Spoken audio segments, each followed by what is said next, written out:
Jotend migepe mochung'ne weche pii e bwo riwruok mar pinje Afrika ma ugwe bwo Nam Lolwe mano East Africa Lake Victoria Basin Commission oyango mar riwo wigi kanyakla neno ni githiro thoe masiko timore Nam Lolwe kaka achiel kuom yore mag tieko chido mar pii nam.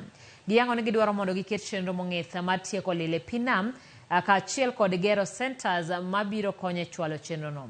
Ewi mano gimedo ni achiel kuom gigo magidhi neno ni otieki en weche mag ywaruok mag tong' kind pinje mag Afrika ma ugwe. And then the Republic of South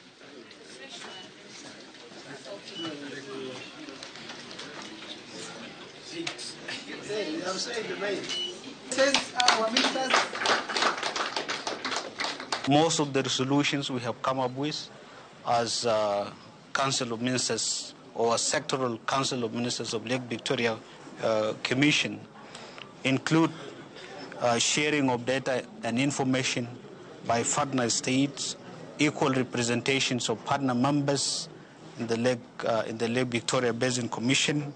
We are now at the advanced stage of construction to have a regional maritime center, together with the other sub-centers in Uganda, in Tanzania, that will be coordinated with that regional centers to ensure we have mechanisms for the rescue and the search. We are concerned as a commission the trend of the loss of our people, our brothers, our sisters into the wreck. We want the East African partner states, our citizens, to be free to do their activity without many harasses.